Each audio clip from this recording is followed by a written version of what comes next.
Aqui é Anderson Gonzalez e esse é mais um Raio X Entrevista. E hoje eu estou com o Rodrigo França. Obrigado, Rodrigo, por me receber. Obrigado, imagina. Rodrigo, que é jornalista, formado pela USP, especializado em jornalismo esportivo, mais na parte de motor, automobilismo. Ele é fundador também da RF1 Jornalismo, que é uma agência de comunicação. Agência essa que está há mais ou menos 15 anos no mercado e tem contas como Shell, Instituto Ayrton Senna, CIMED, Vox e a RR Racing, entre muitas outras.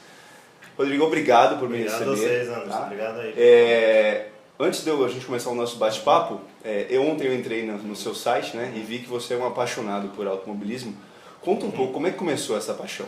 Bom, eu sempre digo que eu tive a sorte, né, de ser criança numa época que o Brasil foi o principal esporte do Brasil, era o automobilismo, né? Acho que melhor até que o futebol.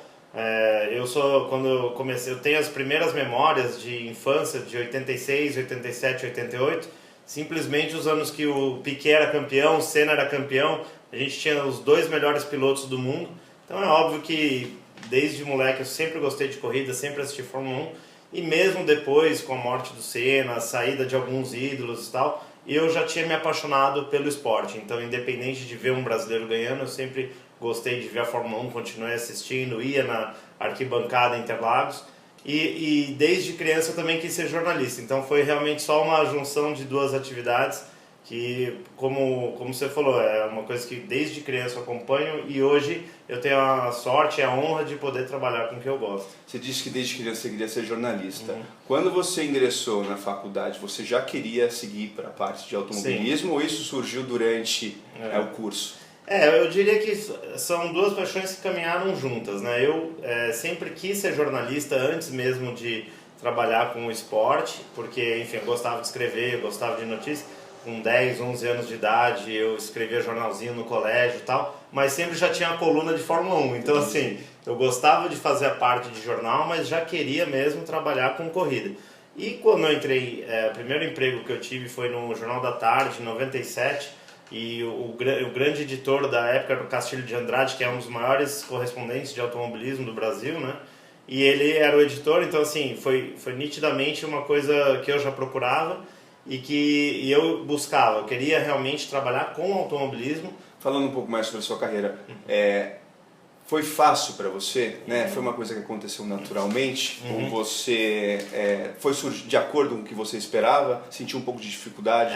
Eu diria que eu tive uma oportunidade inédita que eu acho que pouca gente teve na minha época. Eu, em 96, entrei na USP, que é um vestibular muito difícil, claro, estudei bastante e consegui uma vaga num curso muito concorrido de jornalismo, e aquilo me abriu uma porta para eu conhecer as pessoas que me indicaram no Jornal da Tarde. Eu conheci até a Denise Miraz, que era editora, num congresso. Ela falou: gostei de você, vou te indicar para uma vaga. Passou o meu contato para o Castilho e me contratou.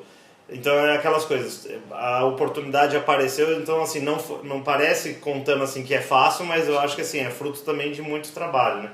E aí depois que você entra no mercado, realmente é uma oportunidade, vai puxando a outra. Eu conheci um pessoal da Folha de São Paulo que depois me chamou, eu trabalhei 4 anos na Folha. Da Folha, o Luciano Burti e o Paulo Carcassi me chamaram para montar uma agência, para ser assessor deles na Fórmula 1. Então, tudo veio meio que em conjunto.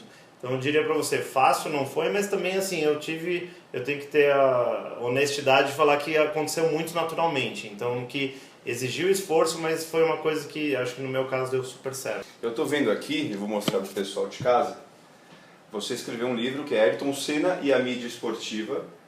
Tá? Depois a gente vai sortear né, Pedro, o diretor aqui.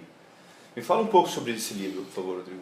Esse livro também tem tudo a ver mais ou menos que eu te contei essa história, né? Eu sempre quis escrever um livro, né? Eu acho que todo jornalista, antes de tudo, tem o sonho de ser um escritor também, de fazer um livro.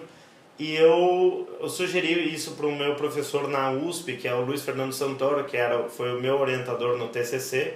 Ele falou: Rodrigo, por que você não volta um dia para a faculdade, aqui faz um mestrado, você vai ter a oportunidade de vir com mais maturidade, você vai ter um conhecimento maior do jornalismo. Sim. E devolve para a universidade aquilo que você fez. Quer dizer, você vai, através de uma pesquisa, você vai ter um legado para que os outros estudantes estudem sobre isso. Sim. E aí não tive dúvida de escolher o tema sobre o acompanhamento da imprensa na história do Ayrton Senna. Então, Aí tem um pouco da história de como a imprensa esportiva surgiu, de como que a imprensa especializada em Fórmula 1 surgiu, como ela surgiu no Brasil, como ela era na época do Senna e depois da morte do Senna, e também como ela atuou naquele episódio específico. Então é um trabalho de 3 anos de pesquisa que eu tive, que foi fruto de um mestrado em jornalismo que eu fiz na USP também. E quando estava pronto, eu encontrei o Reginaldo Leme logo depois, um dia depois da banca. Eu tive um evento, alguma coisa aqui em São Paulo. Falei, Reginaldo, você já, que ele faz a editora do Automotor, né, que desde acho que 93 ou 92 faz o anuário. Falei, a sua editora já pensou em publicar um livro? Ele falou, pô, já pensei várias vezes, Reginaldo. O Rodrigo, ele falou, eu falei, então eu tenho o primeiro pronto, está escrito. Ele falou, não, me passa a ideia. Eu falei, não, você não está entendendo. Aí tipo, eu levei, o mestrado falou, tá aqui, já estou entregando na sua mão. Ele leu em coisa de 2, 3 dias, estava cheio de coisa para fazer, mas ele falou, já peguei na hora. E num outro dia chegou para mim e falou, vamos publicar. Então foi uma honra, né, ser o primeiro livro que a editora do Reginaldo Leme publicou fora do anuário. E ele assina o prefácio também. E para mim foi uma satisfação mesmo, porque é uma coisa muito gratificante de poder juntar duas paixões, né, que é justamente o automobilismo, o esporte como Fórmula 1, kart, tudo, essa competição, e o jornalismo. Então eu acho que ele vale tanto para quem gosta de corrida como para quem se interessa em um dia ser jornalista também. Sim. Fala sobre mídia esportiva, mas também fala sobre a Ayrton, tá? Como é que é essa relação com a família Senna, a sua relação? Eu tive muita pesquisa na época que eu fiz o livro com a história do Senna, né? Claro, eu até brinco aqui no escritório que eu tenho memórias de criança, né? Então eu sei algumas corridas de cor, eu sei datas, então, porque eu realmente era uma criança de 10, 9 anos e estava acompanhando as coisas. E uma das coisas que o Instituto Ayrton Senna também eu acabei tendo uma proximidade foi que eu escrevi junto com o Reginaldo Leme e o Marcelo Zorzanelli, que era um editor da revista na época, e hoje inclusive faz o site Sensacionalista, para você ver como são as coisas. Nós três fizemos uma reportagem de como estaria hoje o Ayrton Senna. Então, assim, o que ele teria feito, quantos títulos ele teria conquistado, quais seriam as vitórias, as frustrações, o que teria se passado, o que teria influenciado a carreira do Barrichello, a carreira do Raikkonen, a carreira do Schumacher. Então, todos esses desdobramentos. E foi muito legal, porque a gente conseguiu, em um exercício conjunto ali nós três, no fim eu redigi o texto final e o Reginaldo realmente ficou impressionado que a gente conseguiu sintetizar tudo. E óbvio que o torcedor, muita gente elogiou a gente, até hoje eu encontro gente que fala dessa reportagem, que saiu já há uns 2 anos, mas tem gente que também falou, vocês viajaram, vocês falaram muitas coisas que não existiriam, outras que existiriam, mas eu acho que é um exercício de imaginação, Sim. né? Inclusive, eu tô aqui com a... Tá aí com a revista? Tô com a revista, era essa aqui. Alfa. A Alfa, que é da editora Abril, né? Que agora ela foi absorvida pela revista VIP, que é onde eu escrevo também, como colaborador de automobilismo. E essa é aquela imagem, né?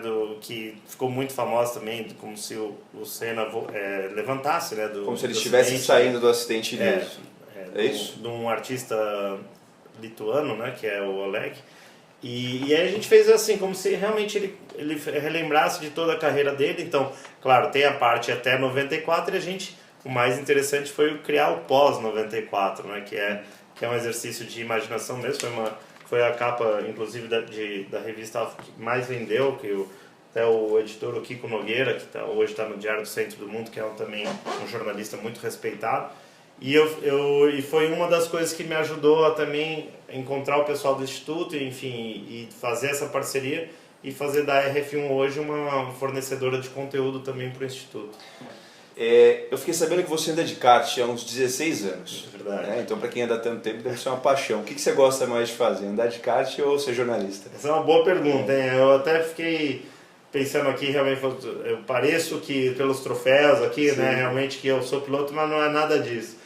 Porque no fundo o kart veio como uma derivação da paixão de jornalista, né? Então, assim, eu por ser jornalista e por estar no meio, eu recebo muitas oportunidades de correr, porque eles fazem corridas de kart para jornalistas e etc e tal. E aí eu comecei em 99, a seletiva de kart Petrobras fez uma corrida para os jornalistas. Eu estava na época na Folha, eu corri e assim, já tinha corrido com um amigo meu, com um primo, nunca tinha feito corrida de kart indoor, né? Pô, eu fui lá e ganhei a corrida. Então, assim, você já imaginou que eu ali, falando, pô, tô com um dos caras especializados, ganhei a corrida, né? Eu falei, então vou fazer um campeonato. Aí, obviamente, a coisa foi ficando mais séria, eu criei a FIAC, que é, obviamente, um campeonato bem humorado, que a gente chama de Federação Internacional dos Andadores de Kart. Então, assim, que é para reunir todos os jornalistas que a gente brinca do mundo inteiro, obviamente só corre aqui os brasileiros, mas a gente chama todo mundo. Se todo mundo, se quiser vir um italiano, um cara da Rússia, pode correr aí, não tem problema. E aí a gente, com essa brincadeira de kart, eu comecei a ver que realmente era uma forma de eu também entender melhor o esporte que eu cubro, né? Porque quando eu vou entrevistar um piloto, é muito fácil ele falar, Rodrigo, eu errei ali porque o kart, o carro, o Fórmula que ele estava guiando, ele furou o pneu e eu bati no muro. E eu vou falar, mas será que esse cara está falando a verdade ou ele está me dando uma desculpa? Sim. Agora, correndo de kart, eu, claro, não tenho uma carreira de profissional, mas ao mesmo tempo eu tenho um pouco mais de noção do que esse piloto fala e tento traduzir isso para o público, que é a minha missão como jornalista. Então eu acho que me ajuda muito isso e, claro, é um hobby que eu levo muito a sério, porque além de eu aprender sobre a minha profissão, para quem já andou de kart sabe que é uma delícia, você tem a adrenalina, você tem a competição, tem o lado de você estar com os amigos. Então eu acho que foi... Eu não respondi a sua pergunta, né? Mas assim, porque é realmente difícil de responder. Sim. Porque eu, claro, gosto muito de ser jornalista e ao mesmo tempo gosto de andar de kart, mas eu acho que são atividades que se complementam. Exatamente. Bom, 2016, o que a gente, o pessoal de casa, pode esperar do Rodrigo França e da RF1? Eu acho que realmente essa dedicação pelo automobilismo, né? Eu acho que a nossa agência é especializada, como você falou, há 15 anos só em conteúdo de esporte a motor. E a gente sabe que não é fácil ser uma agência especializada, porque realmente, quando você só tem um mercado, se esse mercado vai bem, vai mal, você está sentindo esses reflexos. Mas ao mesmo tempo, eu acho que, como você viu, aqui a gente tem 4 pessoas que trabalham full time, dedicadas a isso e que têm realmente paixão pelo assunto, né? Então a gente tenta trazer para o público em reportagens, em posts de Facebook, em matérias e assessoria de imprensa, enfim, todas as ações que a gente possa imaginar, como um plano de difundir cada vez mais o automobilismo, que a gente sabe, não vive talvez o melhor momento, mas também não vive o pior, viu? Eu sou um cara otimista por natureza. Bom, Rodrigo, obrigado por receber o RX Garage aqui. Tá? Valeu, obrigado. Para quem não conhecia, vai aparecer aí no vídeo, tem o site rodrigofrança.com.br, tá? Tem um pouco mais sobre a história dele. Esse aqui é o livro, mostrando para vocês de novo, parece ser bem legal, tá? Por perguntar pro diretor, a gente vai ter um para sortear, né? E quem quiser comprar, o site oficial Ayrton Senna tem um link da Ayrton Senna Shop, que é um produto oficial do Instituto Ayrton Senna e parte da renda é revertida para o trabalho educacional que o Instituto faz também. Tá aí, bem legal. Esse foi mais um Raio X Entrevista. Eu sou Anderson Gonzalez com o Rodrigo França. Até a próxima.